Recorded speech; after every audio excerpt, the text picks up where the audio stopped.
आपने आपको आप में भर लिया, चेतना को स्वयं ही प्रखर कर दिया। वीतरागी प्रभु हे महावीर जिन, आपके द्वय चरण में विनम्र नमन। आपके द्वय चरण में विनम्र नमन। केवल शासन नायक श्री महावीर भगवान की, संत शिरोमणि आचार्य भगवान तेग स्वार्थ श्री विद्यासागर जी महामुनि राज की, नवाचार्य एक स्वार्थ श्री समय सागर जी आचार्य गुरुदेव की, मुनिवर श्री 108 ऋषभ सागर जी, अभिनंदन सागर जी, उत्कर्ष सागर जी महामुनि राजों की, 3 कम 9 करोड़ मुनि राजों की।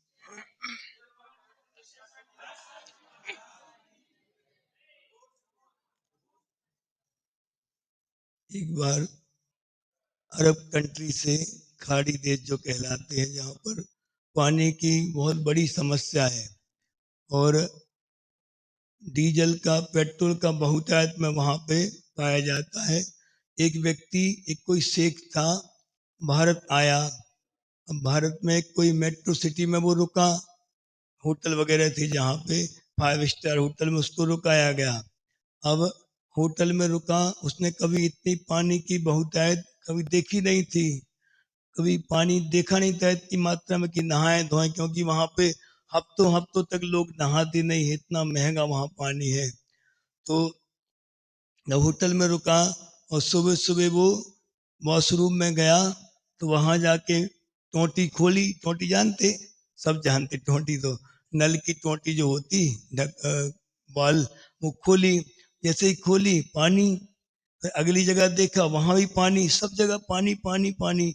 उसको देख के और ऐसा लगा कि क्या देख रहा था वो, सब टोटियों को खोल के और देख रहा था कि पानी कहाँ कहाँ से पानी निकल रहा। तो उसको लगा कि कितना चमत्कार है यहाँ तो भारत में, हम भी ये, इसको टोटी पसंद आ गई। ये टोटी हम भी ले जाएंगे अपने देश में, और वहां से क्या निकलेगा, पानी निकलेगा। तो उसने बिल्कुल, और जो उसके जो साथी आए थे, उनको बिना बताए और चुपके से वेटर को बुलाया, इधर आओ इधर आओ, चुपके बिल्कुल गुप्त रूप से। और वेटर आ गया, जी जी शेख साहब बोलिए क्या काम है। उसने कहा कि ये जो दिख रहा है ये क्या है। टोटी है टोटी। तो कि हमें मिल जाएगी ये टोटी, हाँ मिल जाएगी, जितनी चाहो उतनी मिल जाएगी। वो वेटर को समझते देर नहीं लगी, क्योंकि ठग की भाषा ठग समझता है। ये पक्की बात। जो बदमाश होता है वो जल्दी बदमाशी कैच कर लेता, और जो सरल मन वाला होता है वो बिल्कुल इतना सरल होता है कि उसको कोई भी ठग ले।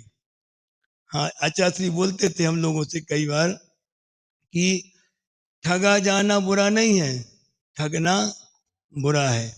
समझ गए। जीवन में ठग जाओ कोई बात नहीं, कोई बड़ी बात नहीं होती, आपकी प्रशंसा ही होगी, लेकिन ठग लेना दूसरों को, मायाचारी कर देना, सबसे बुरा माना जाता। तो क्या हुआ कि वो आया वेटर, वो वेटर ने कहा कि हाँ बिल्कुल, आप जितनी चाहेंगे उतनी मिलेंगी, थोड़ी महंगी मिलेंगी, हाँ बिल्कुल, आप तुम तो बोलो तो हम वहाँ बिजनेस खोल लेंगे अपना, पानी का बिजनेस खोल लेंगे। हम 12 टोटी लाओ। सुनने के 5,000 रुपए की एक टोटी, जो कि 50 रुपए की आती है, 5,000 रुपए के ऐसे मौके पे बिल्कुल देखे रहते लोग। जो ठग व्यक्ति होते हैं वैसे ही देखते हैं कि कम मौका मिले और चौका लगाएं। तो उनने क्या किया, 12 टोटी वो ला के और पैक करके बढ़िया पूरी टेप से पैक करके और दे दी। किसको दे दी, शेख साहब के लिए। उसने तुरंत पैसे दिए, कितने, 12 × 5 कितने हो गए, हाँ पूरे पैसे कैश दिए, और उसके बाद पूरा रख लिया अच्छे, छुपा छुपा के कपड़ों वपड़ों में, जहां बिल्कुल कीमती आभूषण रखते उनमें छुपा के रख दिया टोटी के लिए, और चला अपनी यात्रा पूरी की। अब जैसे एरोप्लेन में बैठा और सीट पे बैठा था, 4-5 दिन का, 2 दिन का सफर था। तो उसने क्या किया, उसको इतनी आकुलता थी कि भैया निकाल के देखें तो पानी आता कि नहीं, प्यास लगी है थोड़ी पानी। तो उसने टोटी का पैकेट खोला, एक टोटी निकाली, ऐसा मुंह किया, तो टोटी खोली, तो पानी आएगा, आएगा, आएगा क्यों नहीं आएगा? पानी नहीं निकला। एक टोटी, दो टोटी, तीन टोटी, पूरी 12 टोटियों में से कुछ नहीं निकला। लास्ट में वो सब समझ गया कि हम क्या हो गए हैं, ठगाए गए हैं। पानी कहाँ रहता है, टैंक में कि टोटी में है? और ढूंढ कहाँ रहा था वो? उसके ऊपर तो हंसी आ गई सबके लिए। अपन सबकी भी यही हालत है। शादी वाली टोटी खोल लो, हाँ, कई अच्छी वाली अच्छी B tech, M tech, CA, इससे सुख मिलेगा कुछ? बाद में जब यहाँ आए हम लोग, जब एमपी में थे, अपने गांव में थे, जब पहले पढ़ाई करते थे, जब तो सुनते थे पुणे, बेंगलोर, मुंबई के बारे में, कितने सुखी रहते होंगे लोग। जितना जितना बड़ा शहर उतना ज्यादा सुख। लेकिन जब हम लोग अभी आए, यात्रा करके आए थे, सूरत भी गए, अहमदाबाद भी गए, मुंबई भी गए, पुणे भी आ गए, वही आदमी, वही टोटियां। इसलिए आप लोगों को याद रखना चाहिए ये बात बिल्कुल, इस बात में छाया सम्यक दृष्टि बन जाओ कि सुख कहाँ है, कपड़ों में, बीवी बच्चों में, या फिर अच्छे अच्छे सुख सामग्री में, कार वगैरह इकट्ठी करने में, इनमें सुख अगर मानते रहेंगे तो आप एक आचार्य उमा स्वामी देव का सूत्र है, 2 सूत्र दिए उन्होंने परिग्रह के ऊपर और सुख के ऊपर, बहुत प्यारे सूत्र दिए कि आपको अगर वो सूत्र डेली पाठ करें, आप अगर डेली उस सूत्र के 9 बार पढ़ के और उसका अर्थ समझ लें, तो कभी आपकी अंधी दौड़ जो है यहीं पे समाप्त हो जाए, और आप कभी विषयों की ओर आपका मन कभी जा नहीं सकता। ये गारंटेड बात है। पहला सूत्र क्या दिया? स्थिति प्रभाव सुख दुतिलेस्या विशुद्धिन्द्रियावधि विषय तोधिका।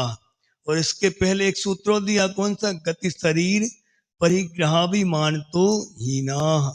ये 2 सूत्र दिए, यानी कि देवगति में परिग्रह, देवगति में ऊपर ऊपर जैसे बढ़ते हैं तो सुख बढ़ता है कि घटता है?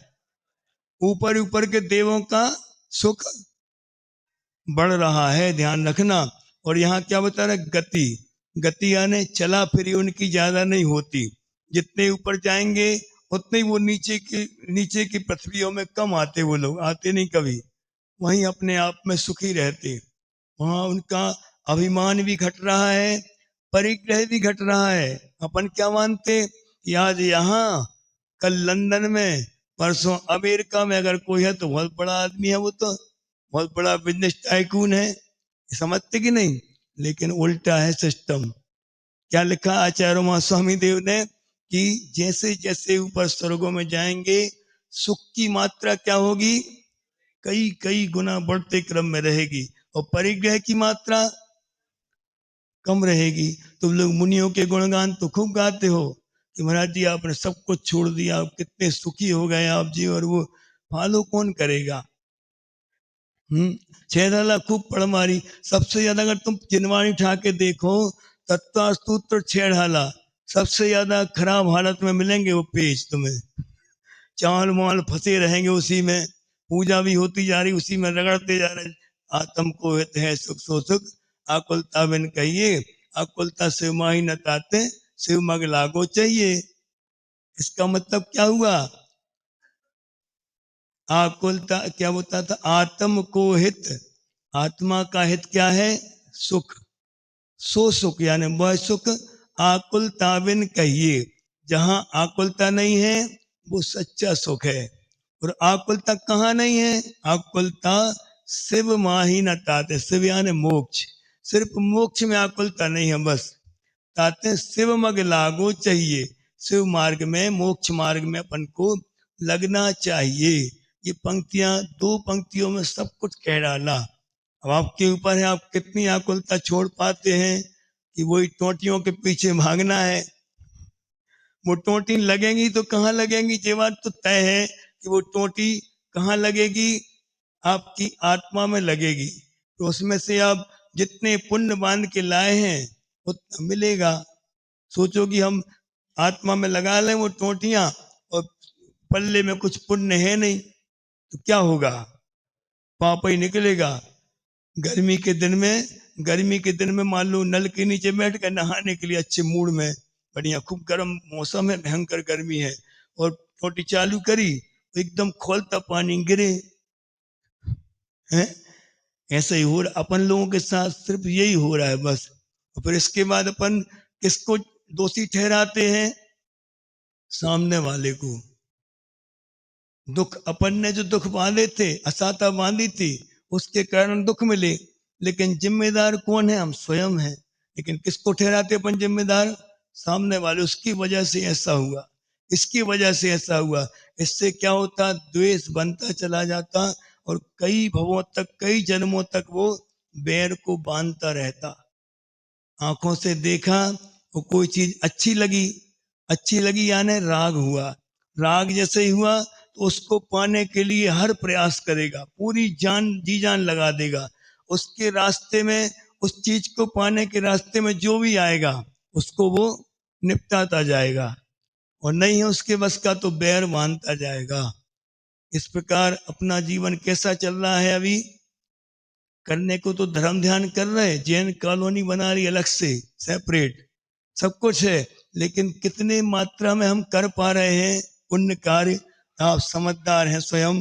हम लोग समय सार का स्वाध्याय कर रहे दोपहर में, उसमें क्या था, चाची ने बोला कि बारूद के ढेर पे खड़े होके वो क्या कर रहा है, सिगरेट में सुख ढूंढ रहा है। बारूद के ढेर पे खड़ा है पूरा, वो क्या इससे सुख मिलेगा, कस खींच रहा है वहां खड़ा खड़ा। इसका मतलब क्या है, कभी भी वो एक छोटी सी भी चिंगारी अगर गिर गई तो क्या होगा, सत्यानाश होना तय है उसका। इसी प्रकार हम इस मात्र ही बोल रहे हैं क्योंकि सभा में बहुत सारे लोग ऐसे बैठे हैं जो ओवर 60 हैं। हाँ, ओवर 60 हैं, कुछ अंडर 60 भी हैं, लेकिन ये सरकार ने जो तय किया है 62 साल, सब लोग सुनाने आते, महाराज जी बच्चे बहुत दुखी करते, बात नहीं मानते, कभी सुनते नहीं हमारी बात को, ये हमने इनको पाल पोस के इतना बड़ा किया, खून पसीना एक किया, तब भी नहीं मानते बात को, सब एहसान भूल गए ये लोग, ये वो। तो आपने, हम ये बात बोलना चाहते, जब शास्त्रों में स्पष्ट लिखा है कि वानप्रस्थ आश्रम स्वीकार कीजिए, आपकी उम्र अब 60-62 की हो गई है। हमारे पिताजी जब घर में थे, हमारी दीक्षा के 3-4 साल पहले से उन्होंने घर में बोलना शुरू कर दिया था कि 62 साल तक हम घर में रहेंगे।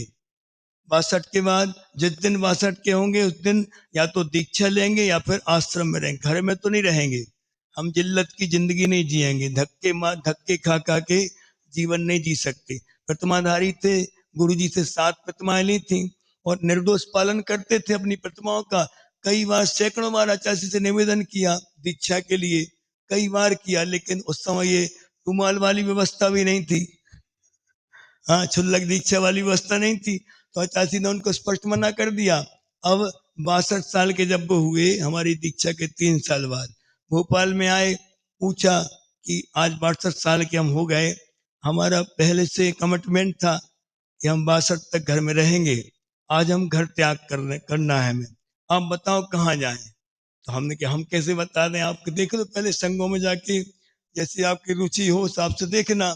तो उनको एक आर्जव सागर जी का संग अच्छा लगा होगा, तो उन्होंने वहां जाके और सीधी दिगंबर मुनि दीक्षा ली डायरेक्ट।